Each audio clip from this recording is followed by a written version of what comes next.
Hey everybody, another week, another pandemic week in the books. I want to talk about something a little heavier tonight, grief and loss, which is just rampant during this pandemic season for us. And I think we don't generally think about it in the most helpful ways. That the time to start healing from grief is right away. And many people wait thinking they should suffer. And if you broke your leg, you would want to start healing immediately. And so I think this is just a critical time to think about grief and loss. And a lot of you know about my parents and my worry about them when they went to the hospital and I couldn't see them. Now, I'm 65 and I've been thinking about grief and loss for a long time, actually before I met my wife Tana 15 years ago. I had a relationship breakup and I was just not normal for like 6 months and went through significant grief. And it affected virtually every system in my body, at which time I'm like, all right, you need to be an expert on how to help people. I gained more empathy for my patients in that 6-month period than I'd ever had before.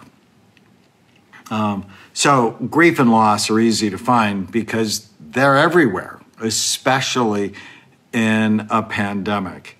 They can be a reaction to losing someone important, like my folks, a separation, a divorce, a breakup of a love interest or a close friend, or a peer group having a partner with dementia, an empty nest syndrome before the pandemic. I mean, it was just really clear. Our 16-year-old daughter was acting like a 16-year-old.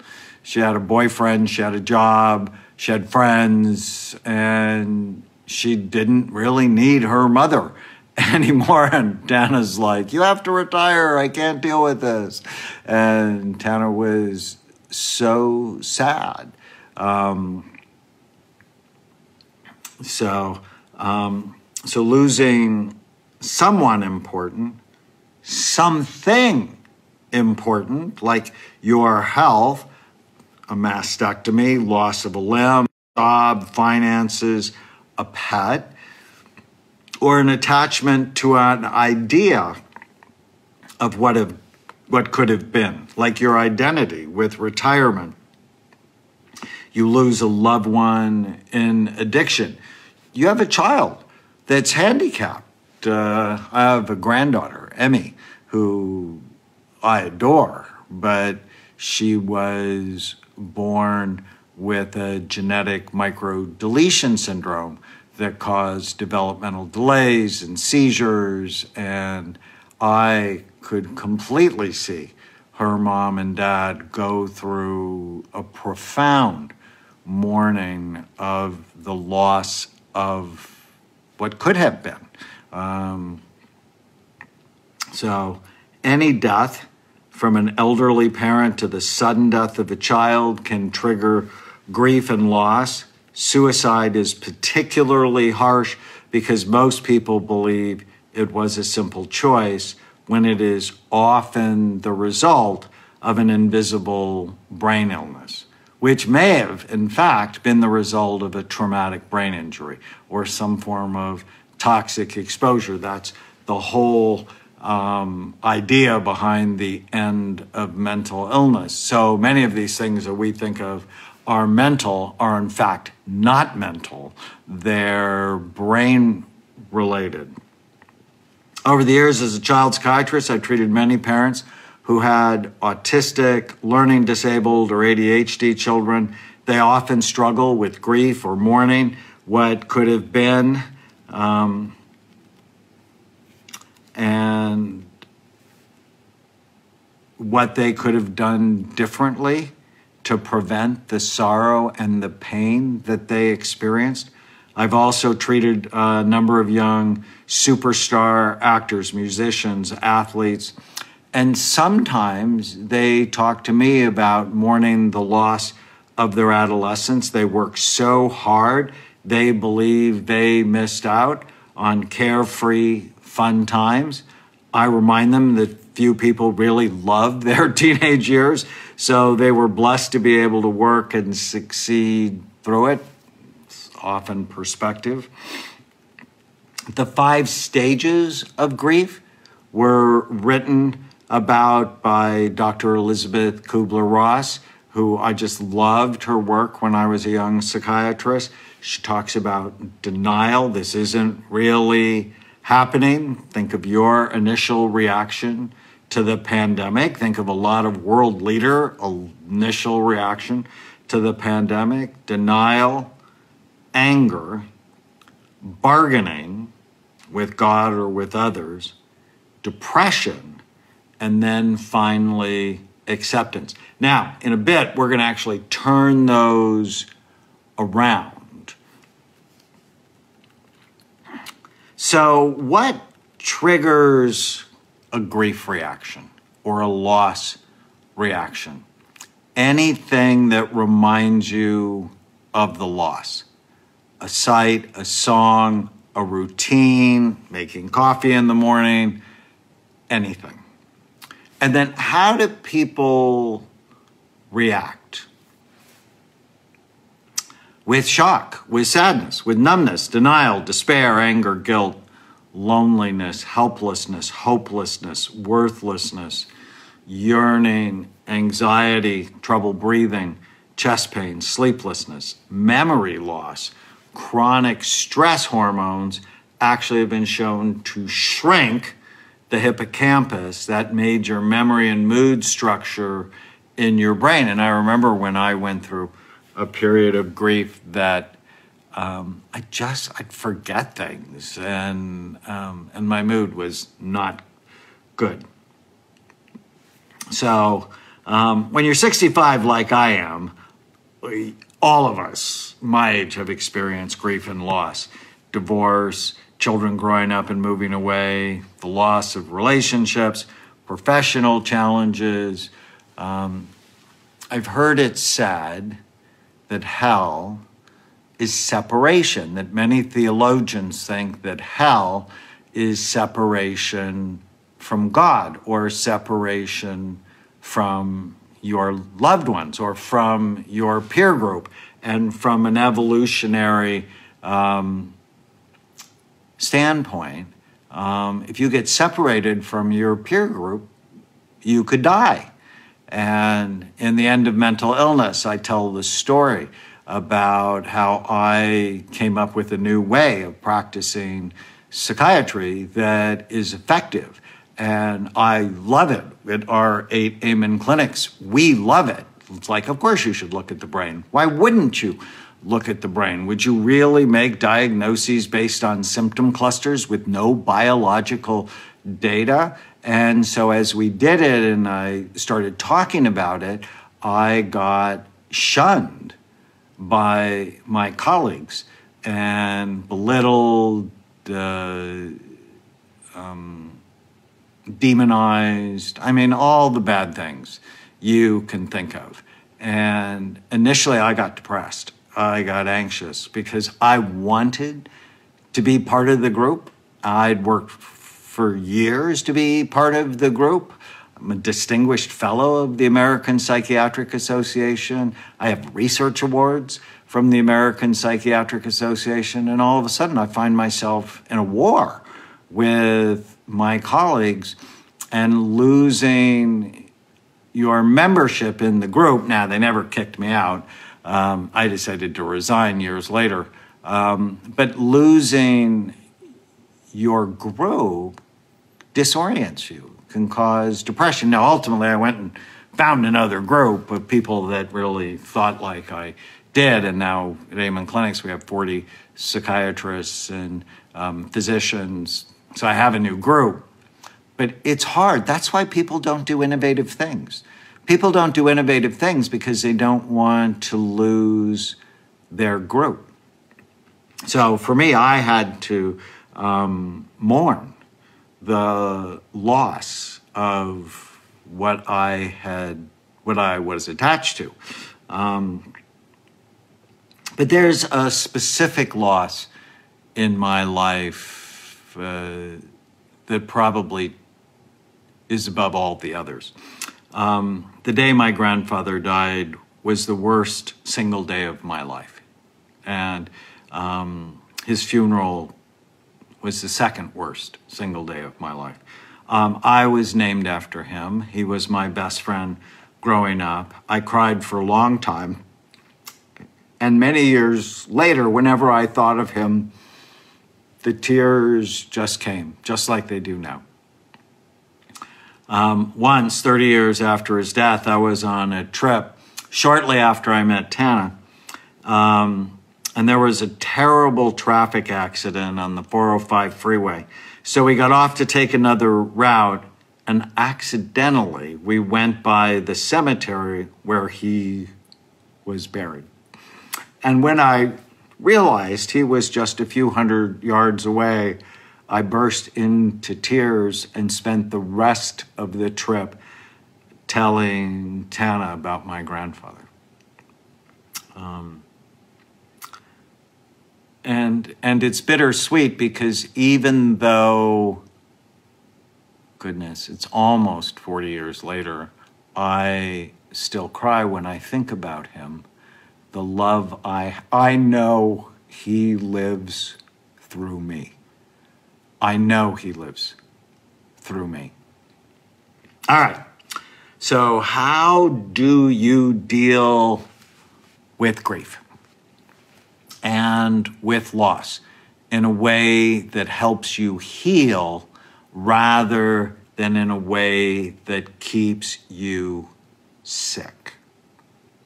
And some of this content comes from my book, Feel Better Fast and Make It Last. There's a whole chapter on grief and trauma.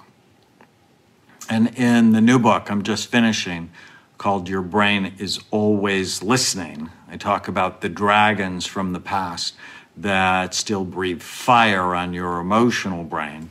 One of the 13 dragons is the grief and loss dragons. And the strategy for each of the dragons is, number one, do you recognize it in your life? Where have you experienced grief and loss?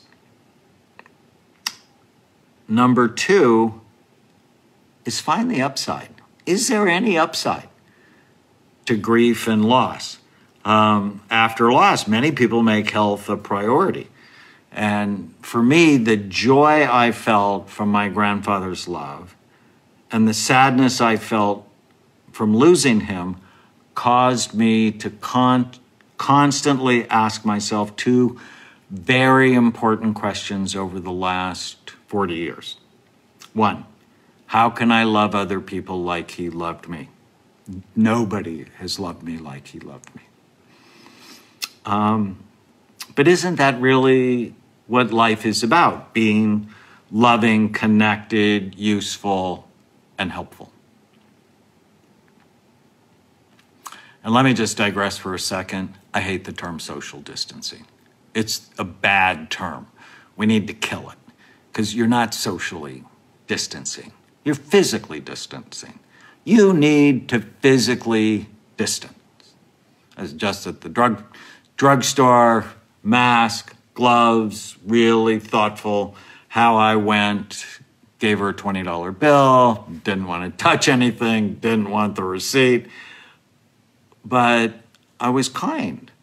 And I smiled as much as you can smile through a mask. And I get to be connected with you. And I'm connected to my mom, to my dad, to my wife, to my babies, to my grandbabies. So we need to stop saying socially distancing, because we need to be socially connected. We need to physically distance. All right, so I asked myself these two questions. How can I love other people like he loved me? And two, how can I take better care of myself and my brain so I can love my family, be independent, and do the work I love for as long as possible? So how can I love other people like he loved me? And how can I take better care of my health? And he didn't know. I mean, he didn't go to medical school. My grandfather was a candy maker. And so if you're prone to heart disease, being a candy maker will take you out early. So it's an opportunity to reset your deepest sense of meaning and purpose. And so someone's asking, Courtney, how do I move on from grief? Sometimes I feel like I'm lost. Is one, own it, know it. Two, is there any upside to it? Does it cause you to rethink your sense of meaning and purpose? Because why couples often die close together is he or she was your whole world, and without an anchor, couples often die close together. So what is your deepest sense of meaning and purpose without that person? My goal in becoming a psychiatrist was to be useful to those in need. It was never to be loved by my colleagues. That was never my goal. So focusing on our work and ultimately ignoring those who didn't appreciate it freed me up to do the work I was born to do. Appreciate each moment and the important people you still have, being present. And one of my favorite books is The Power of Now, learning how to anchor to the moment, not to be in the past with regret or the future with fear. Learning from my pain has helped me comfort others. Now, part of you goes away when a loved one passes, but also a part of them stays. My grandfather is always with me. And whenever I hold my 5 grandchildren, I also feel him holding me.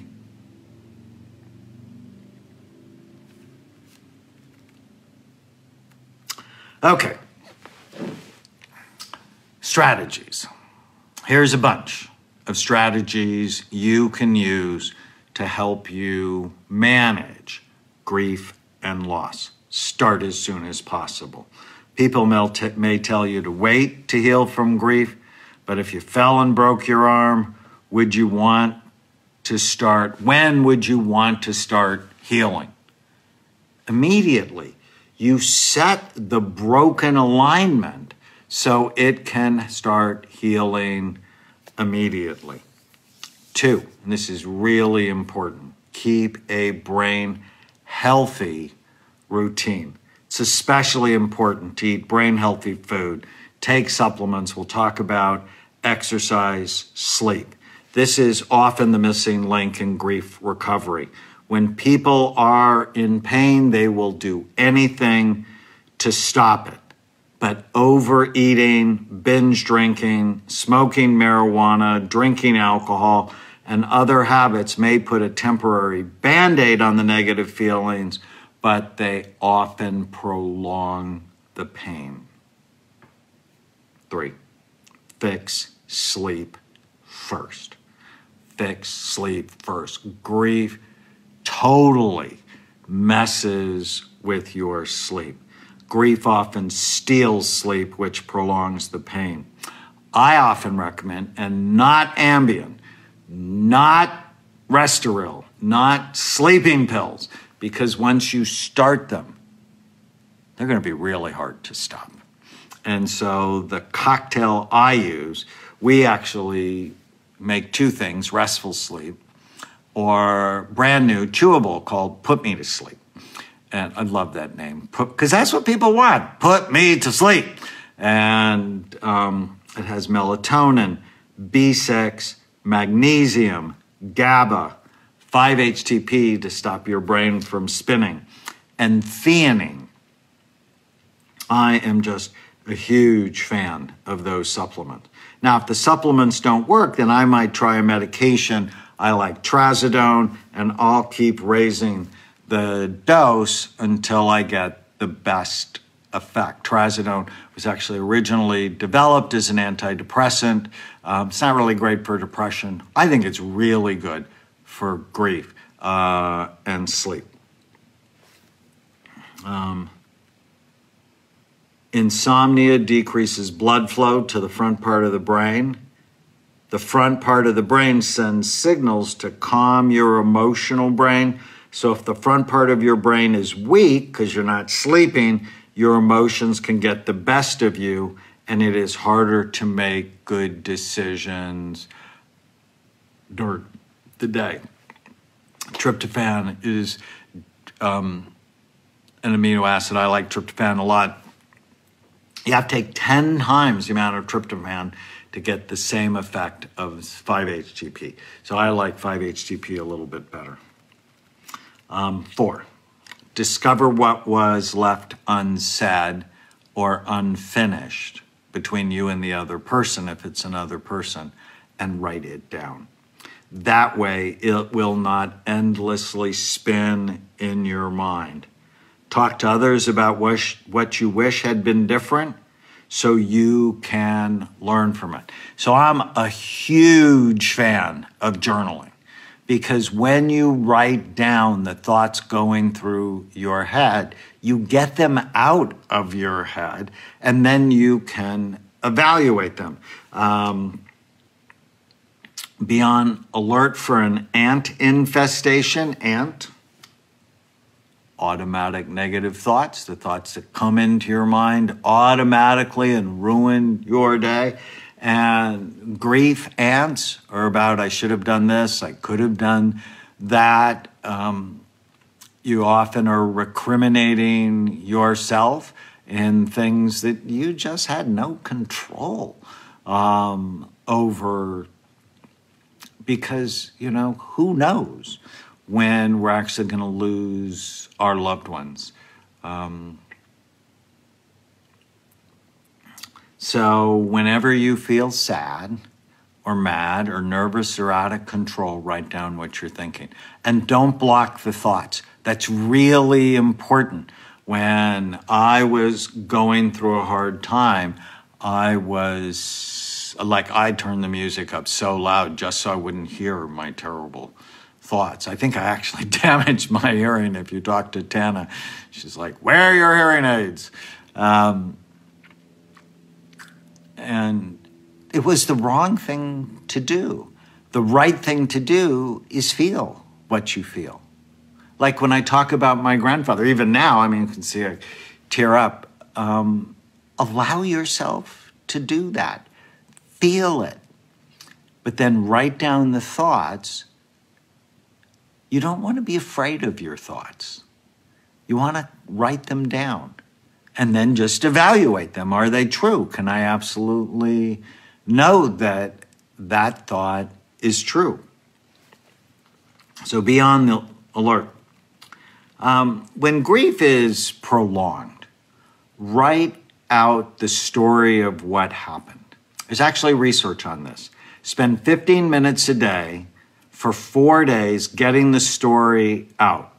Make sure to list both the positives, he's no longer suffering, and the negatives, I miss her so much it hurts, of the situation.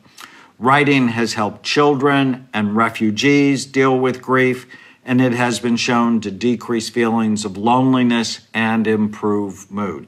In one study, bereaved people who had lost someone to an accidental death or homicide, who wrote for 15 minutes a day for 4 days, either about the loss or something trivial.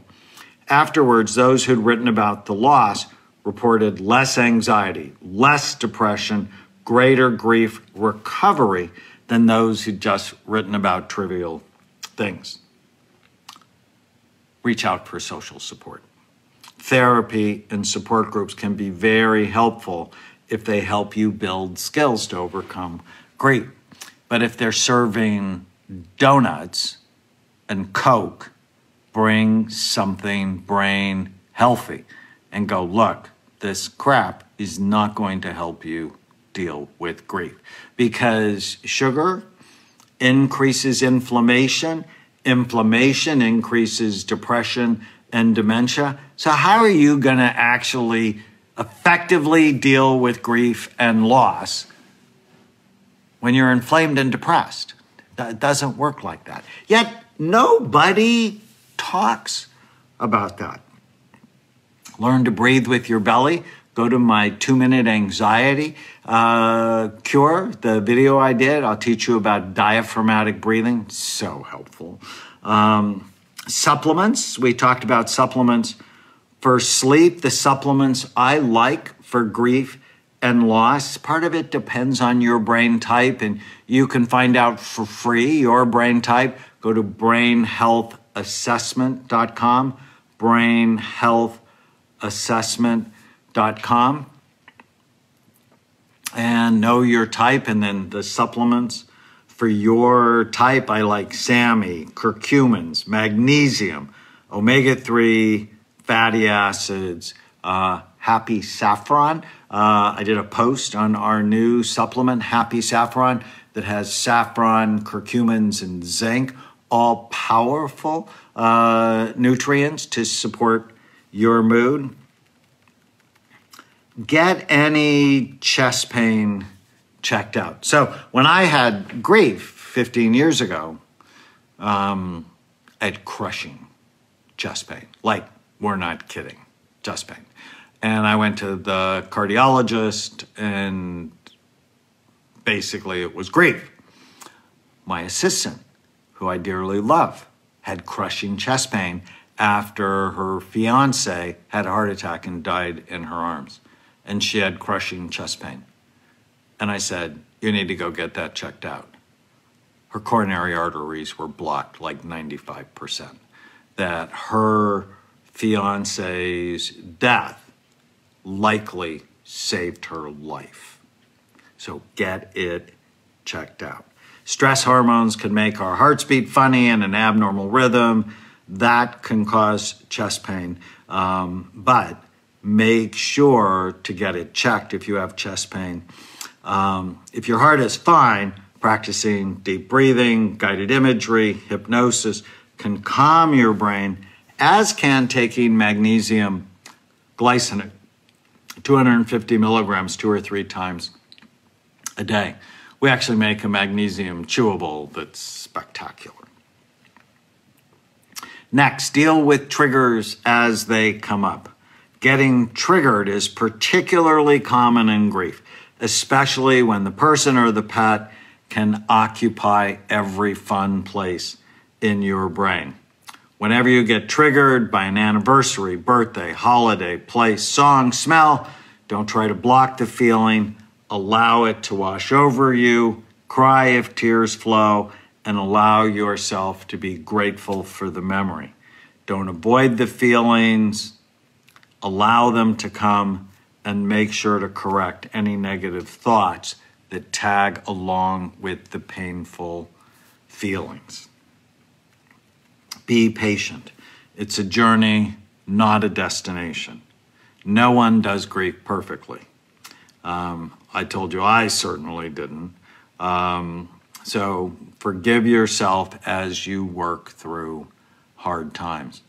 And be very careful about not idealizing the person you lost. So my grandfather, who I told you, I mean, to me, it was perfect. He was my grandfather, and he was a candy maker, and he had time for me, and I dearly loved him. My grandmother was sort of mean to him. She was sort of mean as a snake. When I first introduced Tana to my grandmother, she looked at Tana and she said, "Oh, you're Danny's next victim." I said, "Grandma," I said, "how can you say that?" I said, "After you're dead, I'm going to talk about you." She was just not nice. And, but yeah, and she wasn't nice to my grandfather, which is why when I was little, I didn't like her, because I really liked him and I really didn't like her. And,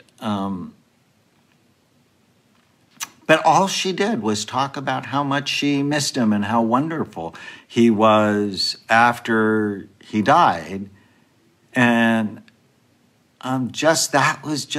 never felt genuine to me. So when you lose someone, you want to remember the good parts, but also remember the not so good parts, just to keep them as a real person in your head. So be patient. Work to turn the 5 stages of grief upside down. Rather than denial, anger, bargaining, depression, and acceptance, admit your loss, find peace, stop bargaining for something that will not change, re-engage with others to avoid depression, and refuse to accept prolonged pain as a given.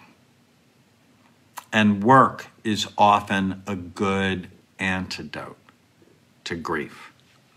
When Abraham Lincoln was in the White House, he lost his son, Willie, and he was very close to Willie, and it was devastating. He lost him from influenza, I think, and it was devastating. And he actually dug him up twice because he couldn't say goodbye. And he said work was his salvation. By helping others and focusing his mind on what he could do, that helped him.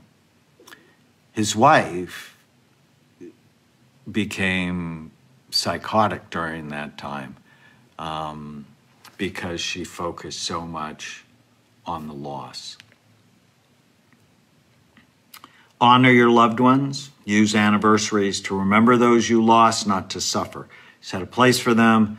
At dinner, light a candle in their memory. Discuss the moments you loved with others. I always love talking about my grandfather. Oh, by the way, he played football at Texas A&M. He was 5'3" and weighed 240 pounds. I guess he was as wide as he was tall, but so sweet. Keep it balanced. Too often people remember the good times and completely ignore the bad ones. Remembering an unbalanced situation prolongs grief. When grief is prolonged or becomes complicated, get professional help, because grief can trigger depression. You know, if you lost somebody really important to you and for 6 months you're off, that's grief. If it's 18 months, that's depression. So get help. And, you know, those of us at Amen Clinics would love to help you.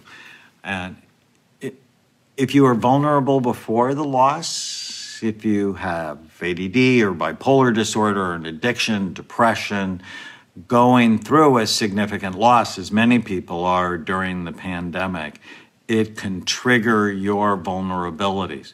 But there is help. And if you have suicidal thoughts, suicide is a permanent solution to a temporary feeling. So it's really important to raise your hand and ask for help. I've heard calls to suicide hotlines have gone up nearly 1,000% around the world. And never forget, everyone in the family has their own dragons, and grief tends to trigger them. So people react to grief in their own ways. Be patient with them rather than believing they should have the same reaction you have. At the end of each of the dragons and the strategies, I have affirmations. I have 5 affirmations. So here are the ones I have for the grief and loss dragon. I feel my feelings and cry when needed. I choose to heal and move forward. I hold on to love and let go of grief. The strong person seek help when in need, not the weak one.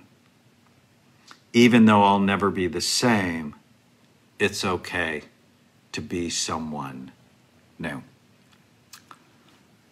I hope you found this helpful. If you did, share it with someone you care about. Grief is just all around us during this pandemic, and keeping a brain healthy routine is so important to all of us, that mental hygiene is just as important as washing your hands. I pray for you.